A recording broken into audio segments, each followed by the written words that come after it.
My name is Manuela Barón. I'm also known as the Girl Gone Green, and I would say 3 words. I'm very passionate, I'm intentional, and I'm sweet. Oh, I love that. Talk to me about the intentionality. How does that come up in your life? I really try to go through my day and ask myself, like, what is the most conscious thing I can do right now? And what is the most, like, intentional decision I can make, especially with sustainability?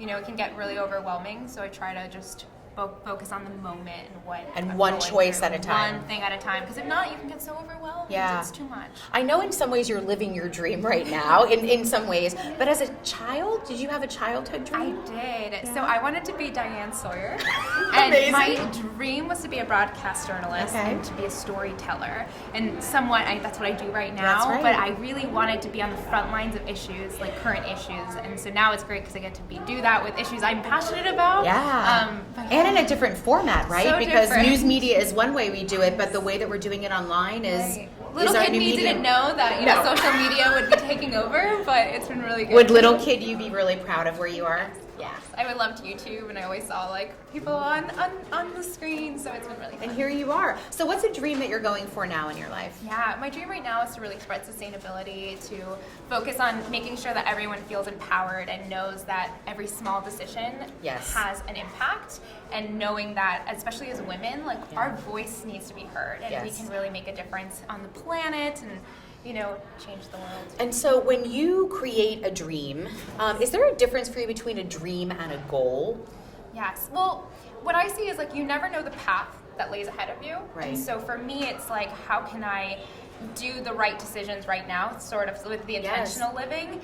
Because it's like little goals to get to your dream. I love because that. Because it's so hard. Like, your life is going to take you on all different kinds of adventures. Yeah. So it's really just the little moments that matter. I really love that because it also feels very doable when you think about it like that. Yes. That goals can be action steps you take towards a dream. Yes. But I'm curious, in your life, have you ever had dreams that didn't work out? Oh, yes, of course. I think for me, like the biggest dream is I had this dream of going to Asia, mostly Southeast Asia, to work on issues that I'm passionate about, which was deforestation with palm oil, was the plastic pollution problem, and I had this dream of being there, documenting it, telling those stories, and I did it. And I was there on the ground, living my dream like day by day, and I had to say no because I needed to take care of my mental health. Wow. And it was the hardest decision. I was 6 months in.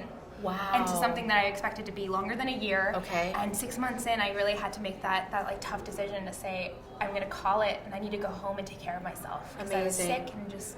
Did you have somebody in your world, in your life, that helped you get to that place, that you were able to talk about making that decision with? I'm so grateful. I have so many amazing women. My mom, my friends. I have a group of mentors that really kind of helped me make that decision of saying. And my girlfriends. I had really great girlfriends that came to Asia to visit me for like a few weeks, and they were the ones who really sat me down and were like, I think it's time. Yeah. Like, you're living your dream. I know you're so passionate, but you need to take care of yourself, and I wasn't doing that. And so how do you talk to yourself when something like that happens and you make a decision to take care of yourself, which I think is a really important part of this conversation, to monitor your self-care on the path to a dream? So if you pull back from that in a moment, what do you say to yourself to kind of reconfigure and start again, or to bounce back? Like, what were some of the things you said to yourself to do that? I mean, it was so hard. It was like a 2-year process of knowing that there's more, and like life moves on. Yes. It feels like another lifetime ago, but really it's saying, like, again, going back to the now. Yeah. That might have been my dream 2 years ago, 3 years ago, but like, what can I do right now to help me through this? And how can I really focus on my current impact? Yes. And my dream changed and evolved, and now look at me, I'm standing here I with know, you. I This is so know. amazing. Well, and you're getting to use your passion and this platform to even reach more people about the issues of sustainability. So that's, I think, the other cool thing about this conversation is that dreams, I believe, are intended to shift and to morph. Yes. And when we get so attached to the dream, when we get so attached to the result we think the dream is going to bring us, that's when I think disappointment happens. But how do we kind of enjoy the fluidity of dreaming?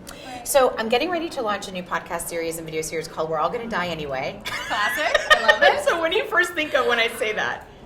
Yeah, we're True. all gonna die everywhere. Like, wow. Anyway, like, no, I think it's really like, if you could do anything in the moment, why not do it right now? Exactly. Well, for me, it's a love letter to urgent living, and I think about your issues that you care about sustainability. It can feel really big. How do we change the planet? How do I change even my community? It's it so feels overwhelming. Yes. Right. So, like, what would you say you're urgently aiming towards in your life right now? Like, what has the most urgency for you? I think the biggest thing is like it is such an overwhelming issue. It's big, and you feel like, who am I? How can I have an impact, right? And it's taking a step back and saying, wait, how can I have an impact? Like, what can I do right now? Like, maybe I can't control the government, or maybe I can, something else takes 3 years to change, but what can I change in my life right this now. second? Which is the big thing, because, if all of us do that and we work together, yes, we really have a huge impact, and we can really change the world. I love that, because you said the same sentence 2 different ways, or the same question 2 different ways. Yes. How can I have an impact to, how can I have an impact?